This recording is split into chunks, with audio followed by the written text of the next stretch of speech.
Okay. Still setting it up. I think we're live. I see something saying live on Facebook on my end, Janine. Oh, you do? Okay. Yeah, I think we might be live. I think you did it. That's what I told you. I said it might put us live before it tells me that we're live. So you have to be ready. We're ready.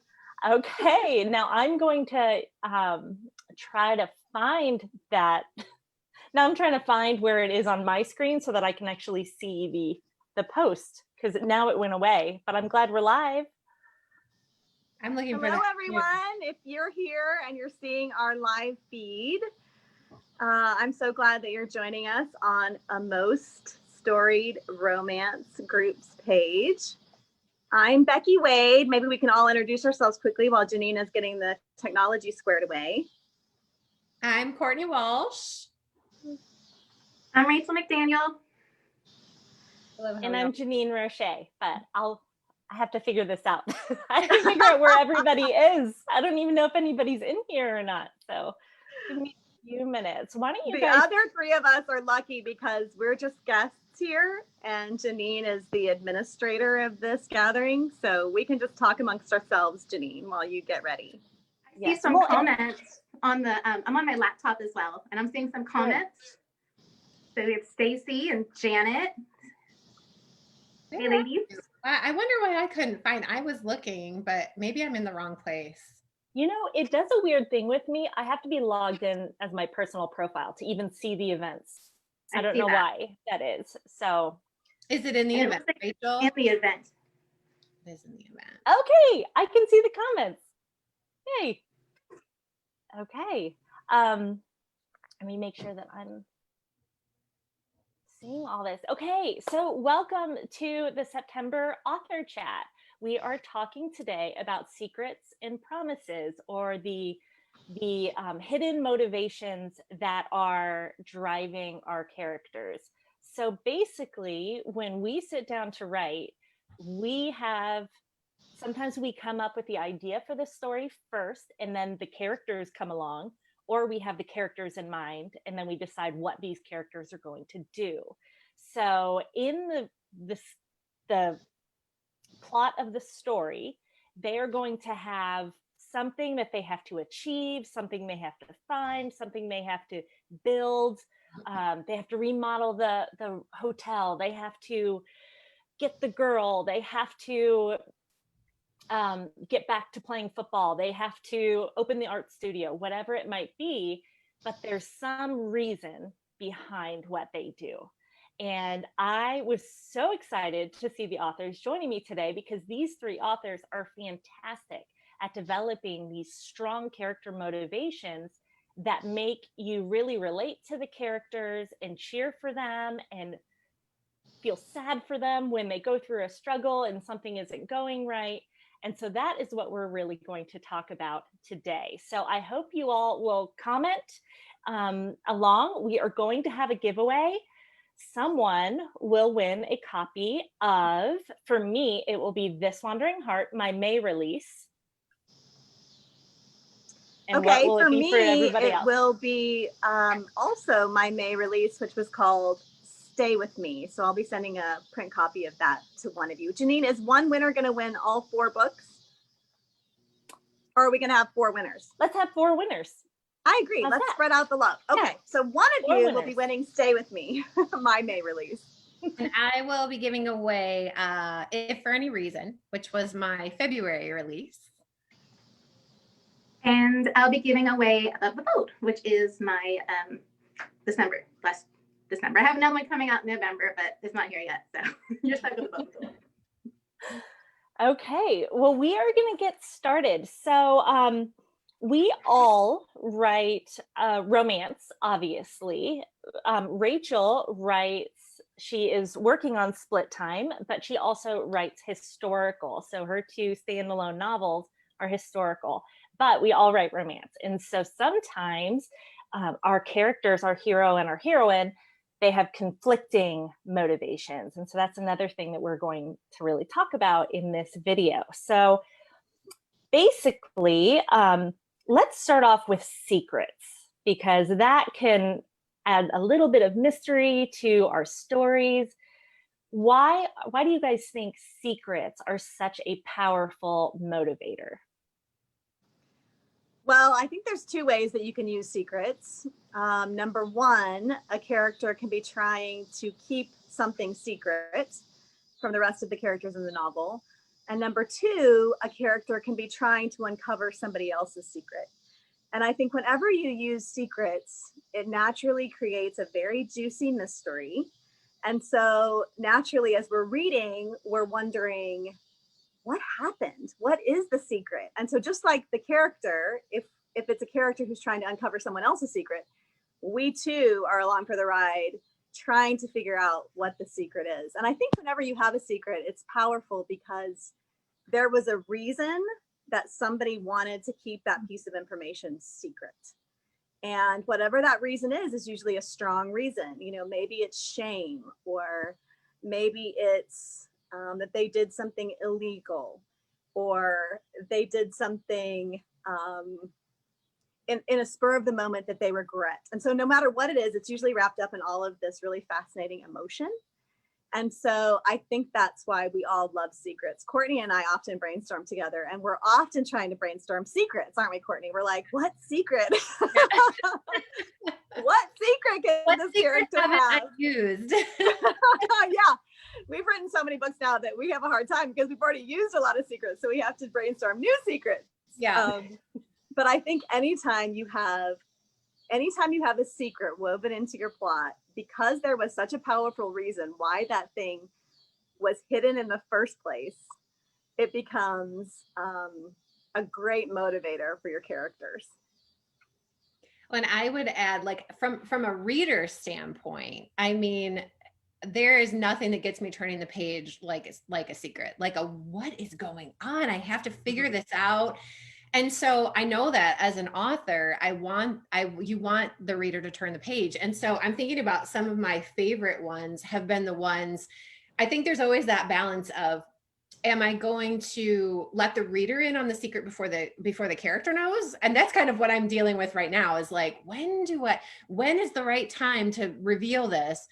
And, or do I keep it a secret from the reader even? And I remember, during this quarantine, I started listening to a lot of audiobooks, and I read The Silent Patient.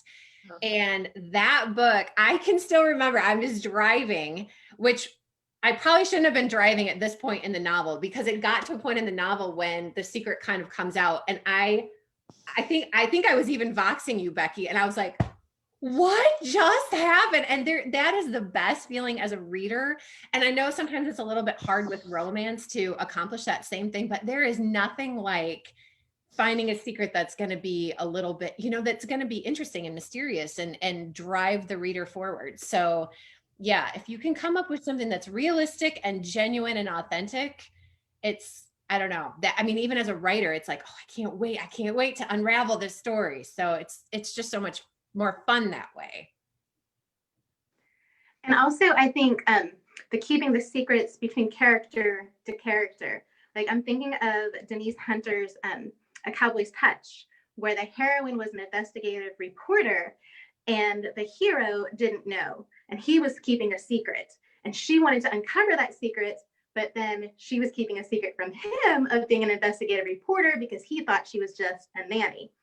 And so you just have like this anticipation building, like, it's going to get revealed, and it's going to be like the time bomb blowing up. Mm-hmm. And you get a little bit anxious, and then they have that secret revealed, and you're like, so as a reader, I love that building. It's almost like the snowball effect of, you get deeper and deeper and deeper into that secret, and in her case, more lies, and you just know it's going to get uncovered. And when it does, it's just like, you have that gas moment. So I love that aspect as well, as the characters keeping secrets from each other, and the reader knows, and they're just waiting for it to be, for it to explode. So. And that's my first question. I'm so glad you guys brought that up. That's my first question for the viewers and the readers. Do you like it better when you don't know the secret? There is a secret, but you're not sure what it is, until a certain point in the book, and you find out along with maybe the hero. That's when you find out the heroine's secret. Or do you sometimes like to be in on the secret and you're waiting for this person to find out? And Rachel, as you were talking, I feel like everything with Rachel and I goes back to Clark Gable. I know we both just have a deep appreciation for Clark Gable. But if any of you have seen the old 1934 romance, It Happened One Night, it was like the original romantic comedy. So if you haven't seen it, you really have to.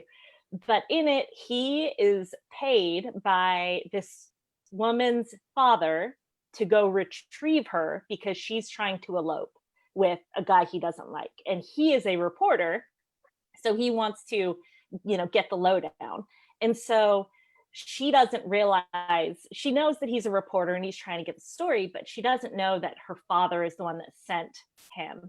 And so the whole time you're watching, you're like, he needs to tell her. He needs to tell her at some point, because at some point they're going to get so deep in it that it's going, it starts becoming something like a lie almost. And so please let us know in the comments, do you like it when you're in on the secret, or do you prefer it when you're just a surprise as the characters? And that brings up another question I have for the authors. How do you balance secrets versus lies? I know that's something that a lot of our readers feel very strongly about. They don't like to have one character lying to the other. So how do you balance that, especially when you're dealing with information that you're trying to keep hidden? Yeah, I find it very hard to support a character lying willfully. I think that that's a tough one. In my case, with my characters, most often, instead of having a character lie, I would just prefer for a truth to come out and then actually to have an honest conversation and then go from there. Because you're right. I think if you have a secret that you're keeping from the other character, like you described in the Clark Gable movie, at some point it becomes a lie of omission if he doesn't tell her. So this is why writing becomes so complex, because if you do have that kind of thing in your plot line, you can only take it so far, and then you have to have him tell her before it becomes a lie of omission. So it's like, as you become a writer, the more you do this, the more complex you realize that this job is. And that's the kind of thing you have to get exactly right. Because if you carry on a lie too long, the reader gets frustrated and is like, just tell her already. So that's the danger of letting the reader in on a secret before the other character knows. You can do that for a while effectively, but you have to know when, just through intuition and through doing this for a long time, when the time comes to reveal that. Courtney, what do you think? Well, we've been talking about this a lot. This is one of the things that I find to be in a difficult struggle, because you are sort of balancing between, when does this information come out in the story, and what's going to make for the best story. And I think the only way that it works is if the omission, not telling, is well motivated and it makes sense. I mean, if it's something that's not going to be simple conversation, then I could see, like, if there were reasons, like legitimate reasons, not manufactured reasons why something wasn't coming out. But I think when it gets tedious is when it's something that's not that big of a deal, that two adults could sit down and have a conversation and it would be fine. Then it sort of I totally agree with you, Becky. That's when you're just sort of like, oh my gosh, like, how long is this going to go on? So I think it's that delicate balance of trying to figure out, what is giving them a legitimate reason or two reasons to withhold that information. I think that's the only way to make something like that work. But again, you do kind of have to, I think as a writer, I'm not a plotter. So I really do it the same way that Becky said, by feeling and just kind of going, okay, at what point you just sort of like have to feel when it should come out. You know what I mean? You just can't, that's the thing where it's like, did I get it right? Did I get it right? Yeah. Because you just don't really know. So I think as long as the motivation is authentic and it doesn't feel phony and, manufactured, then it can work a little better for a little bit longer, but not too long. And most of the comments are saying that they like to find out along with the characters. And then Chrissy said she loves when the response to the secret isn't what you'd expect. Mm-hmm. So maybe they respond with grace when you expected them to be angry, or vice versa. Maybe there's something about that particular secret that makes it almost unforgivable that they've kept it from everyone else. So yeah, that definitely adds a plot twist when somebody doesn't respond the way that you expect it as a reader. What about you, Rachel? I agree. It's a very fine line, and you do not want to frustrate the reader. You don't want them throwing your book across the room.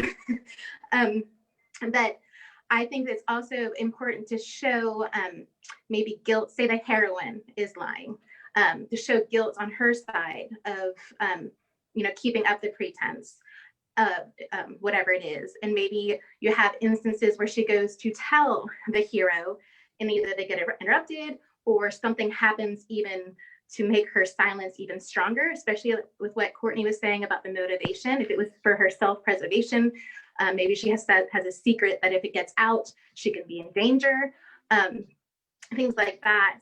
And just to show her guilt, to show her trying to talk to the hero and maybe not getting it. Sorry, that's my daughter in the background. And then actually when it comes out, then maybe the hero in retrospect sees the heroine trying to, that's what she meant. That's another way we can kind of balance it out. Yeah, that's great. Now, Teresa Teisinger, I don't know if I'm saying that right. I think I'm saying that right. She asked, have critique partners or beta readers ever helped you tweak when secrets are revealed? I know for me, with my first book, with This Wandering Heart, I had both of the characters had secrets that they were holding on to.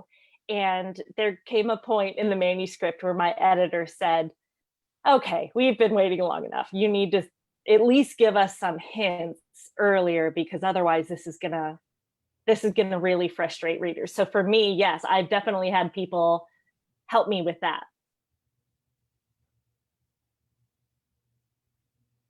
Becky, what about you? I can't think of a time when I've had a critique partner or editor mention that particular thing to me, but that definitely is the type of fine tuning that fresh eyes on the manuscript can help you pinpoint, because sometimes we get so close to it that it's really hard to do it just by intuition or experience.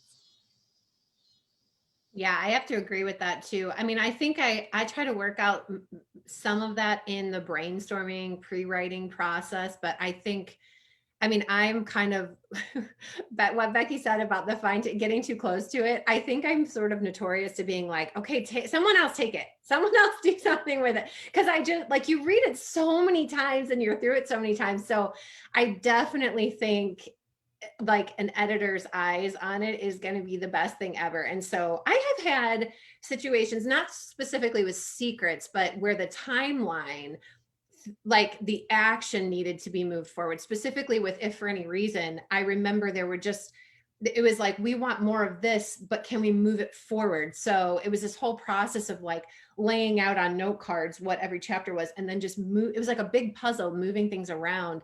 And I had just gotten so close to it that I was like, I don't know how to fix it. And so that's when a great editor can come in and just help you fine tune and tweak everything to make it, the way that it needs to be as a final product. So, yeah. Rachel?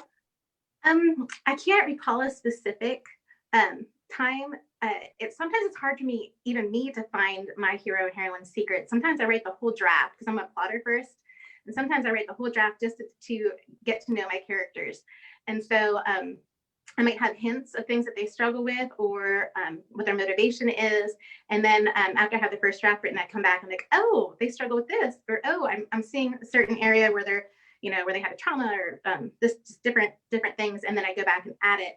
And that helps with to have critique partners and to help brainstorming, like, would this work? Like, what if this person, Is this a strong enough motivation for them to behave this way? It is really good to have people that you can will be your sounding board, because sometimes things just sound so epic in your mind and then it's not so epic when you talk about it. So or vice versa, you might have like a little thread of things and then they're like, oh, and then your critique partners can help you expound more and give you other ideas that may spark something else. So I'm a big advocate of just writer friends and critiquing and just brainstorming, just because we're not an island. We can't, we need each other. Mm-hmm. Yeah. Okay, so Amy Watson asks, do we have any favorite secrets from our books that we have written? And then I'm going to open this up to the viewers. Are there any secrets? Now, we have to be careful not to give spoilers away, because yes, there are some secrets that come out. I'm thinking one of my favorite of Courtney's books has a big secret in it, and I'm not going to say that. And I'm not even going to say what book it is. But so without giving spoilers, there are some secrets that we learn about even when we read the back cover. So let's be careful to avoid spoilers. We don't want to upset anybody.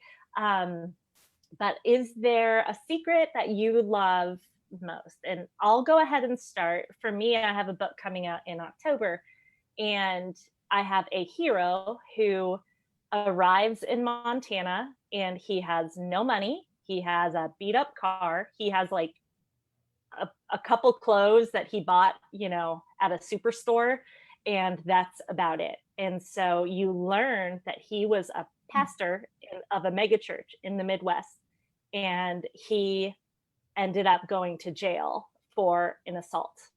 And so now he has become the most hated man in America because he was a total hypocrite in everyone's mind. And so he's trying to go to the one place where no one knows his name and no one knows his face. And so he shows up in West Yellowstone, Montana. And that's kind of where you start off this story.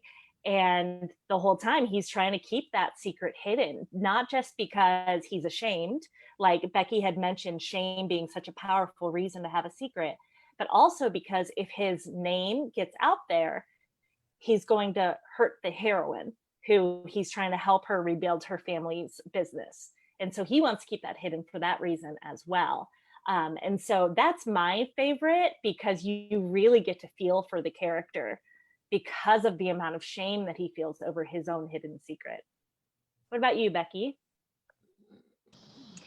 So in my case, in my most recent book, Stay With Me, I think because that one's, just came out and is still top of mind for me.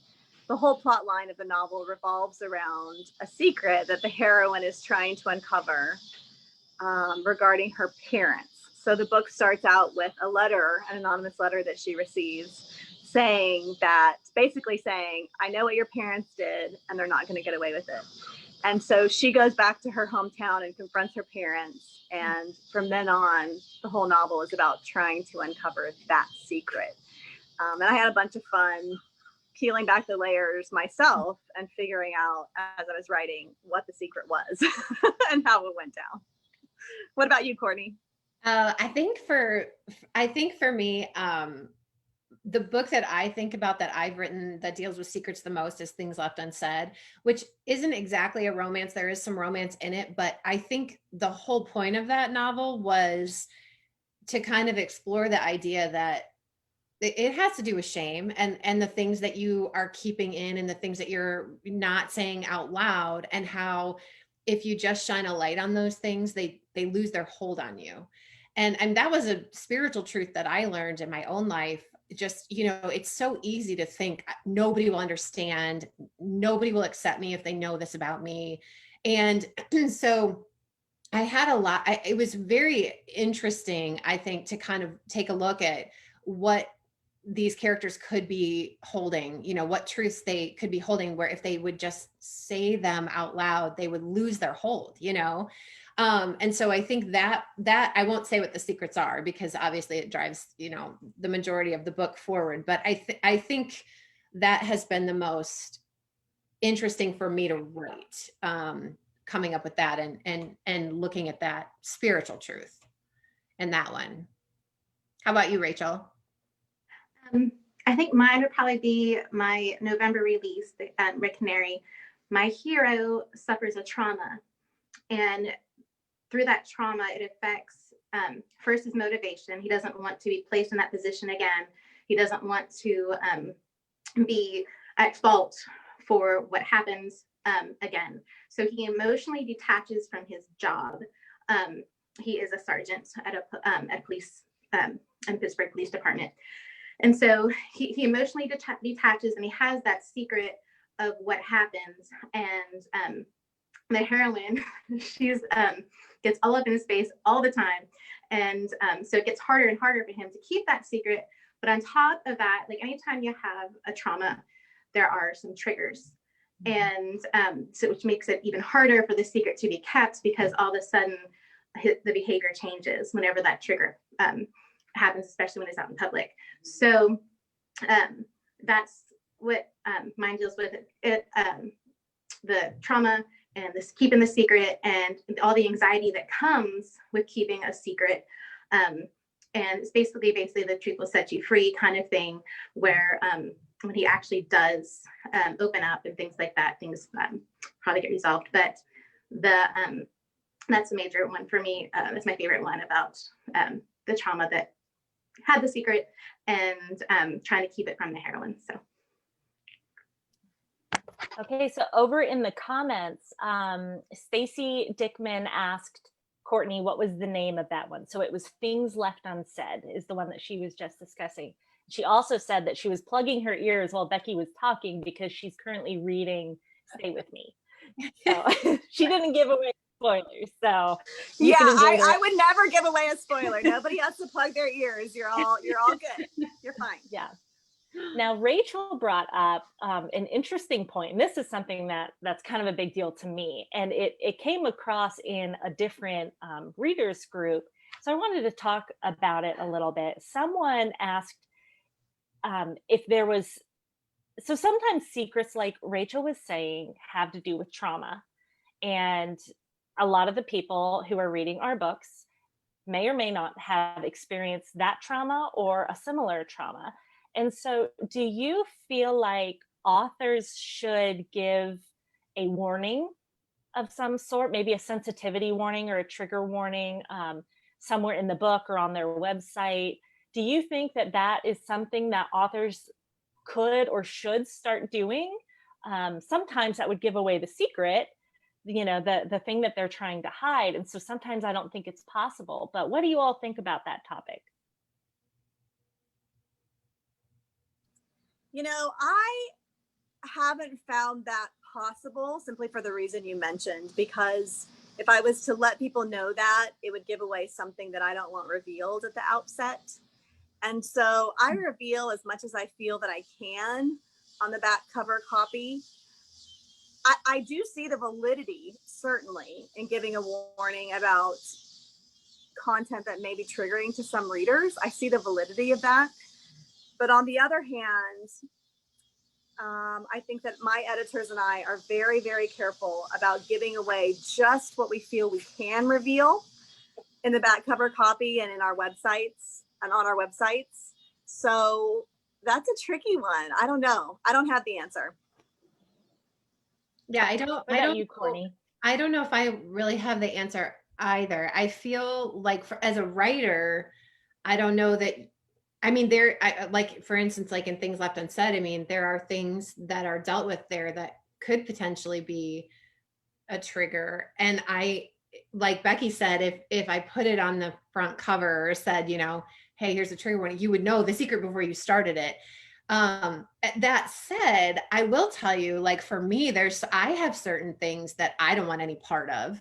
And I don't want a main character to die. I don't want anyone to have cancer. Like, there's certain things in my life where I'm like, I'll be watching a show and I'll be 3 seasons in, and then one of the main characters will get cancer. And I'm sort of like, I gotta stop watching, And so I kind of wish that I had that trigger. So I understand, like Becky said, why you would want that. But I also think from a storyteller's point of view, I don't know how you would do that without kind of ruining the story. You know what I mean? I don't know. What do you think, Rachel? I think I agree with you, what you guys say, because you don't want to give away the spoiler, especially at the very beginning. It does help to have sensitivity readers, that if you are approaching a sensitive topic, to maybe have people that have dealt with it to read it and be like, would this be a trigger? I've had some really good friends read some of my stories that have been through the trauma that some of my characters have been through. And when I wrote it, I never even thought about that. And so it really opened my eyes, like, yeah, I can see how that could really disturb somebody who has experienced this. Because as much as we try to empathize with our characters, but we haven't been through everything that our characters, we'd be a big mess across the board if we experienced everything all of our characters experienced. So it does help to have sensitivity readers. But I also see, like, if you deal with something such as like a major topic, maybe like suicide, I can see how maybe that one might be, because I have had dear friends that have lost loved ones to that. And so I can see maybe putting something like that, like if you or someone have ever had thoughts, and put the suicide prevention line on there. But it's just such a delicate line. I think that's where your editors come in and can really give you advice, because they, especially mine, because, just did my debut, so I haven't really been around that long. And so just to take advice and see what exactly you can put down, like Becky said, that you guys put as much as you can without giving it away, so that the reader can still have a sense of something and be able to make a decision from there. Yes. And you brought up the subject of suicide, and I completely agree with you. And that's what my upcoming book, Wildflower Road, has a little bit about suicide in it. And I did feel the need to put something at the front of the book. So I have an author's note and said, this book deals with suicide, and this is some information that if you or a loved one is, having those thoughts, here's the text number, here's the phone number, the website. And I also do that because there's a little bit dealing with sexual assault. So for me, with that particular story, I felt the need to do that. So yeah, I think it's story by story basis. Mm-hmm. I think another great thing to bring up is this is where trusting an author really comes in. I think when we have favorite authors that we read, we gain a certain trust that they might talk about difficult subjects, but they're never going to do it in a callous way or a way that's going to potentially trigger things. And that if it was that bad, that there would be some kind of a warning. And so I do think that trust that authors build with readers is really important, especially with the kind of books that we all write, because it is very, very sensitive. Now, to break away from that a little bit, Megan asked, how did we all meet and get together? And I will start. I met Becky because I went to my first writers conference, and I had stayed up until 2 a.m. reading True to You. Like, I was exhausted all day. I had a meeting with a big time agent that I totally blew because I was tired. But the benefit of that was Carol Mancato. I don't know if some of you have read her wonderful romances. I went up to her and I said, is Becky Wade here? And she said, yeah, come here. And I got to fangirl over Becky and tell her how much I loved the book, literally like 12 hours after I had just read it. It was the most amazing reader experience that you could have. Yeah, I remember that well. I remember Carol coming and finding me in that big ballroom where I think we were all having a meal or something and getting to meet you. And then, of course, you've been really active on social media since then, and we've seen you at subsequent conferences. I met Courtney because she and I are kind of the same graduating class. We both had our first Christian fiction novels come out in 2012. And we had mutual friends, and same thing. We were at an ACFW conference that year or the next year, and we actually met in person, and we just hit it off. So that's how I met her. And then Rachel, I've known online for quite a long time because you've just been really active in reader circles as well as writer circles. Yeah, I can remember sitting outside.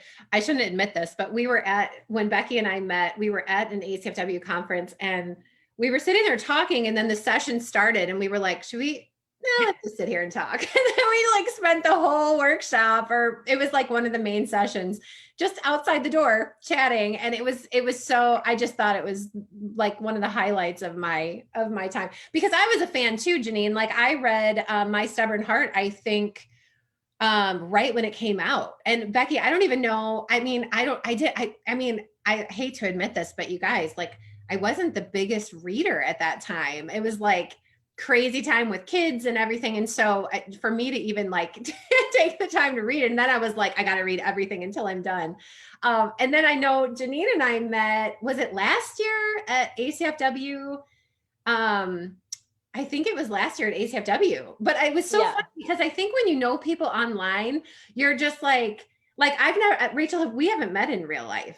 And so, but I feel like if we like met, it'd be like, hey, like I saw you yesterday. I think there's just kind of a great community that allows you that familiarity. Just, I don't know. So, and everybody's always so welcoming and warm. So yeah, I'm glad to be a part of it. Yeah, that's the best. Like the beautiful thing about our industry is that like the networking and just the encouragement, and like I met Janine at ACFW, although we've been interacting before online. And so about Clark like Gable. That's what we first bonded over, was Clark Gable. Yes, we did. It runs deep. And so, and then with Becky, I remember emailing her, fangirling pretty much all the time with Becky and her stories. But one specific time is whenever I had my daughter kept me up late. I have daughter special needs, and it was like really late, and I was like, and so getting to be like having anxiety, and because I was having to deal with her and calm her down, I started reading Becky's book, and it was like an outlet and an escape while I was sitting there rubbing my daughter's back, and I was and so I might have emailed her right at like in the morning, like when I finished the whole thing, and I was just like, you know what,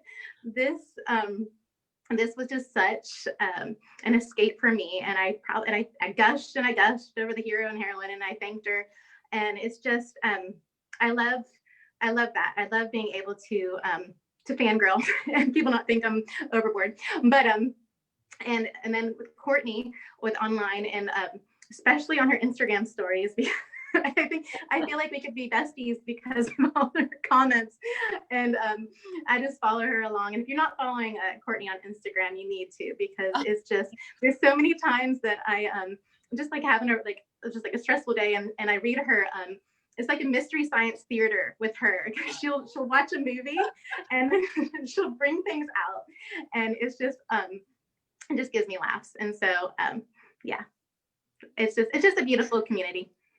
I agree. It really is. And then it's fun when you start meeting some of the readers. You know, you feel like you already know them. And it's hard to feel like you're the author, because it's like you're reading the same books that they're reading. And, you know, that was a lot of fun. I went up to Baker Bookhouse and I got to meet a lot of the people who are in this group. And it was so much fun to actually put faces to the online profile picture, and it was great. So we appreciate all of you guys who are in this group. We love interacting with you. Yeah, Teresa says Courtney's movie chats are awesome. And Denise says My Stubborn Heart is pure gold. Yes, it is. I think we could all agree on that. And then Janet says she loves how Christian fiction authors are so supportive of each other. Yeah, and it really is great to just be able to cheer people on, because we do want more people to find out that there are sweet, clean, wholesome, uplifting books out there, you know, because there are so many that are on the darker side, you know, and sometimes people need something that provides hope. So it is a great community. Now let's step back a little bit to our the idea of these character motivations. So what about promises? Promises maybe that the character makes to themselves or to a loved one, or even to one of the characters in the book. How can that be a powerful motivator for you all? Well, it's interesting that you asked this question today, because I'm about to start the rough draft of my next book tomorrow. And the hero's whole goal revolves around a promise that he makes to a dying man. And he's trying to fulfill that promise throughout the plot line of the book. I think that promises can be powerful for the same reason that secrets can be powerful, because typically when you make a promise, there's a reason, an emotional reason why you did that. Like, it was love, it was duty, it was patriotism, it was something. And it was something very strong and interesting that caused you to get to the point that you made that promise, either to yourself or to someone else. And I think that that's why promises can make such a good motivation, because they just come with a lot of juicy emotional underpinnings, for lack of a better word. I think too, especially in romance, you're dealing with a lot of people that need, you're always asking the question, what's keeping the hero and the heroine apart? And I think one of the things is, if you've put yourself out there in a romantic situation and you've been burned for one reason or another, you can make the promise, I'm not doing that again. Like, I don't want to get hurt. And you kind of want to protect yourself. And that's very human. And I think we can all relate to that. And so I think naturally, if we can come up with a good, genuine, authentic reason for someone to feel like, I don't want to go through that again, then I think you have some pretty good meat in the story. I know but I like what Becky said about it not always having to be between the hero and the heroine. I know in If for Any Reason, when I was writing, that story is about a woman who is very driven by these letters that her mother left behind. And her mom didn't know she was going to die, but she just started writing letters to her daughter for these milestone moments in her life.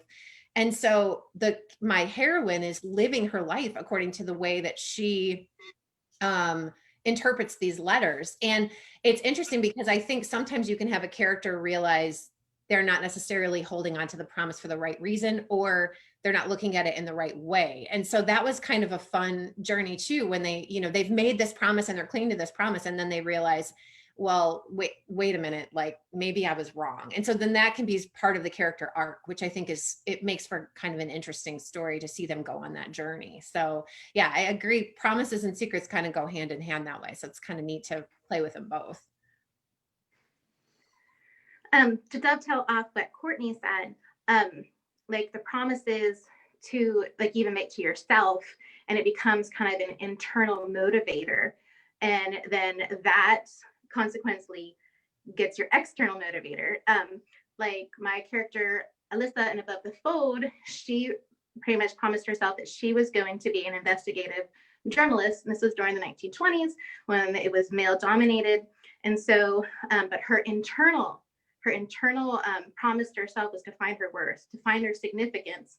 And that drove her to her external of finding it through becoming an investigative journalist. She thought if she became an investigative journalist, she'd find her significance, she'd prove herself that she was worthy to be there, that she had some significance, some importance in this world. But then as she grew and in her faith and overcame obstacles, that like what she said, promises changed, because she was seeing it through like a slanted filter. And so she found out that, her worth did not come by her triumphs, by her accomplishments. And so it came to a point where she was faced to sacrifice her external goal with her internal. And so we often find ourselves in that, when we're faced with something we actually ready to have, and then because we changed, the promise to ourselves changed and things like that, the outcome changes as well. Yeah, I think it's really powerful to talk about the fact that not all promises are fulfilled, and maybe they shouldn't be fulfilled. And, I was thinking about some well-known movies where someone made a promise to themselves or someone else and it didn't work out, but it's okay in the end because you can see the plan in it all. I was thinking of, It's a Wonderful Life. is my favorite movie.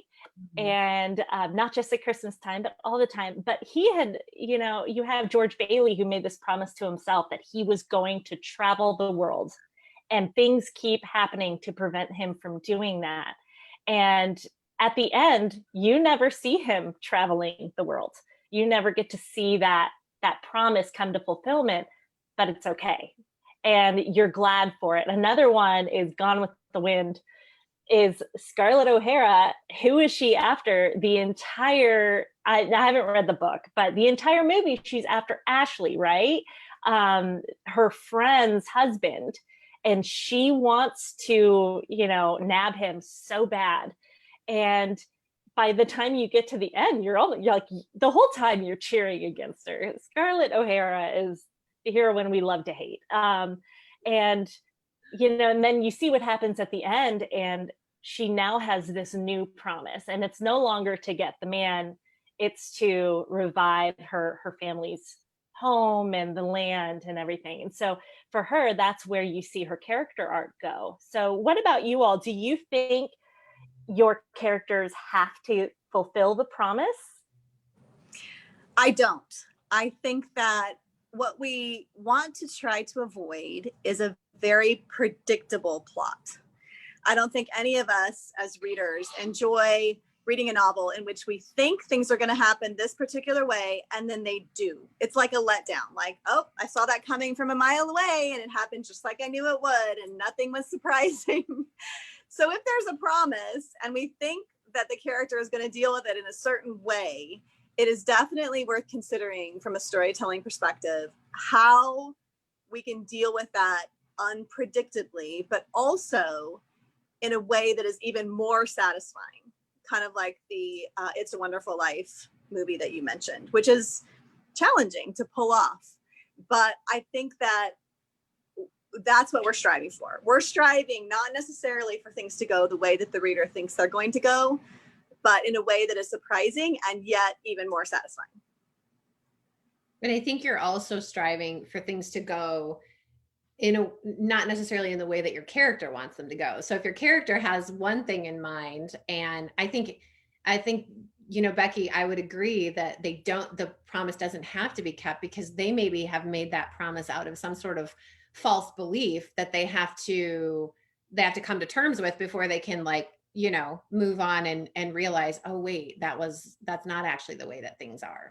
So yeah, I think it's really tricky. I think one of the things that's hard in romance, kind of what Becky was saying, what you touched on about not making it predictable, because there's going to be a happy ending. And if you watch my Instagram stories, that I will watch all the cheesy movies. I don't care. I love them. They're happy. They make me feel like I don't, nobody's dying at the end. It's just, that's all I care about. But at the same time, when I'm reading, if a book does that and you can see everything coming, you do just feel totally let down. So I think you want to definitely shake it up a little bit. And the promises are kind of an interesting way to do that. I echo what all you ladies said, because about the predictability. And sometimes the promises don't get fulfilled, but other times they get fulfilled, but in a completely different way than what you imagined. I just finished reading an arc of Mimi Matthews' Gentleman Jim, and it has a Monte Cristo, whatever that is, Claire, and so the promise was established at the beginning of the book. It's not a spoiler. The beginning of the book, and the entire time you don't think it's going to happen. And then I'm not going to give the spoiler, but on other things, when things happen in a completely different way than what you actually imagine in your mind, and then you're like, oh, I never even thought of that. And then you think that author is just the most brilliant minded person ever, because you never even thought of it. And what Becky and Courtney said, the unpredictability of it.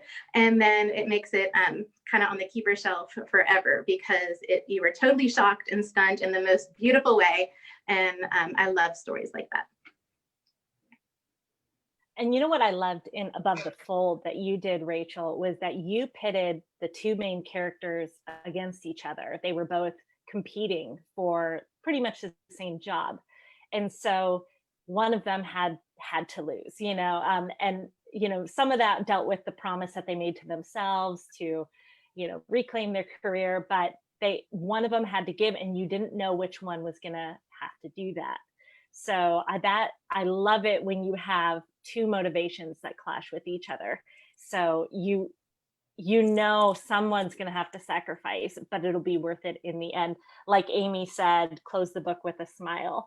That is our goal, I think, as authors. We want to make sure that everything has been decently wrapped up. Now, let's talk about our favorite promises.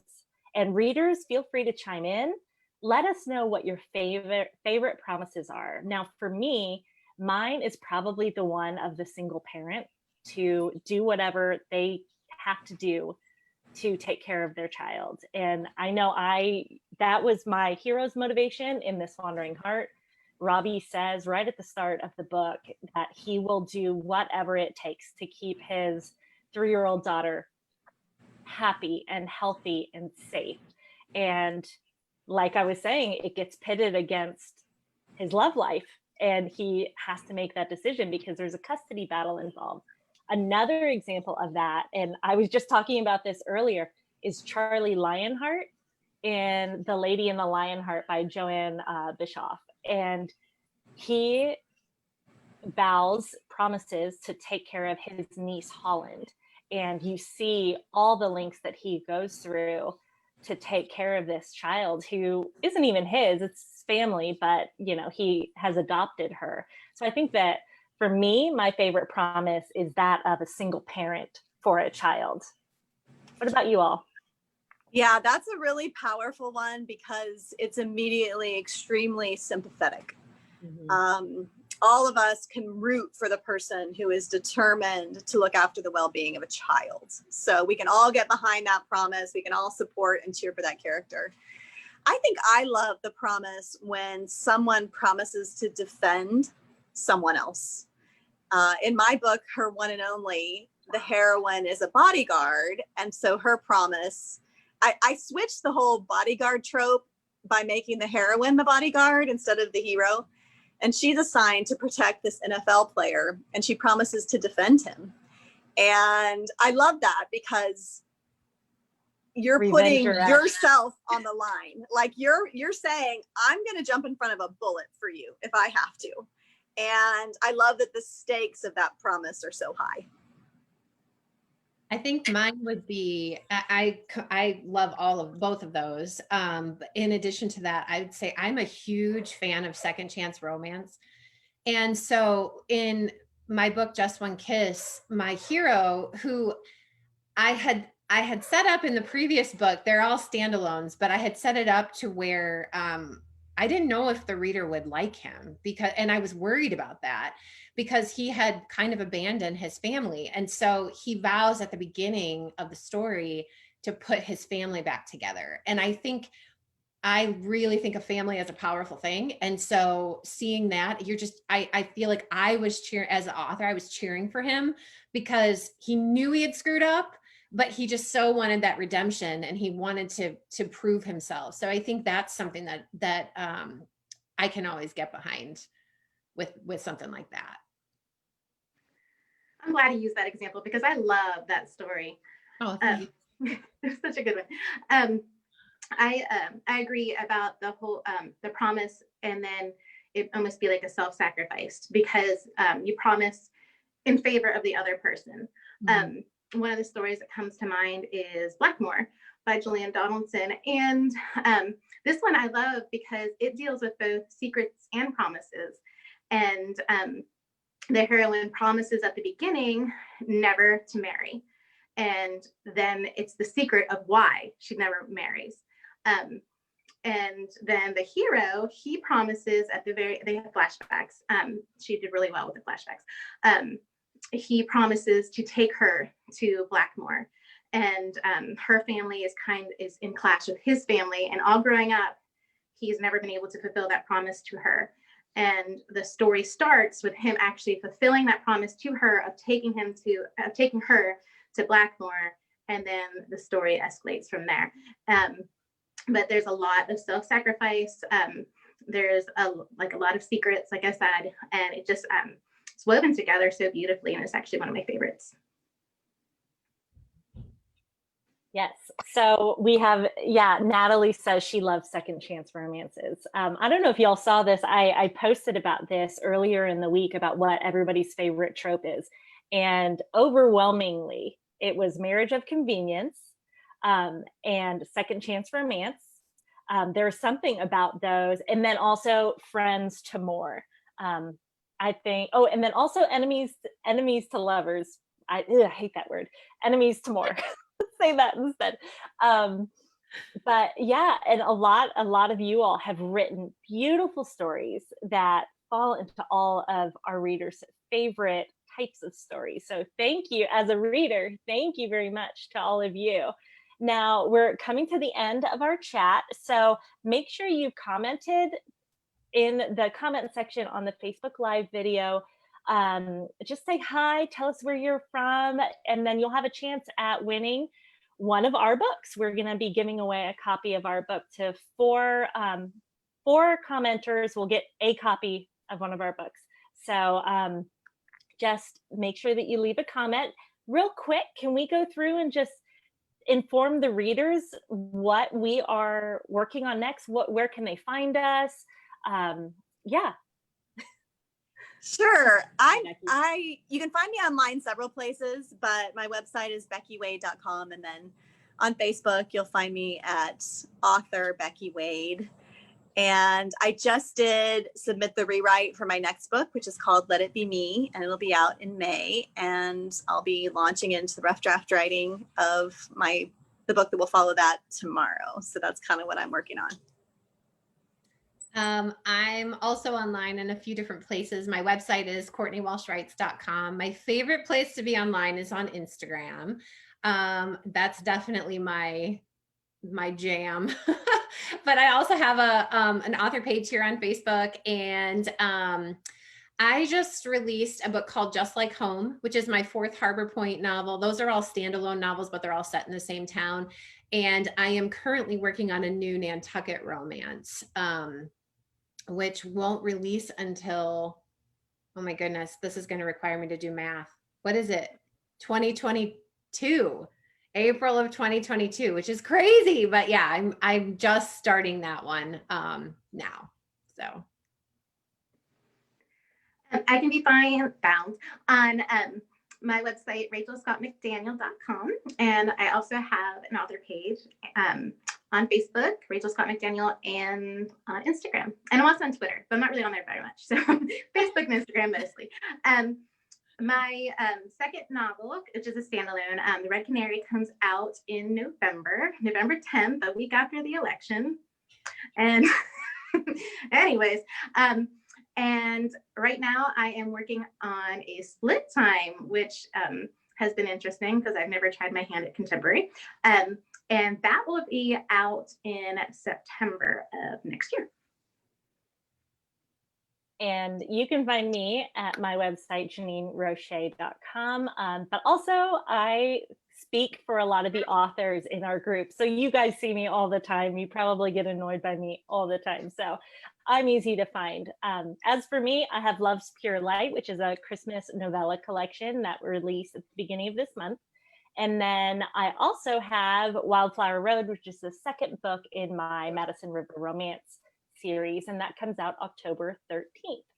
So I just wanted to say thank you to our authors. Thank you to the viewers. I know that it has been, for some of you, you've had thunderstorms coming through. We have the fires going on. There's a lot of reasons why maybe there's a lack of peace tonight. And so I just want to say that we hope you're well. We hope that your family is well. And we look forward to seeing you around. Thank you so much for reading our books and for being a part of A Most Storied Romance. So I'm going to try to figure out how to end this meeting. But make sure that you all comment so that we can assign a book to one of you. So thank you so much. Thank you. Good night. thank you.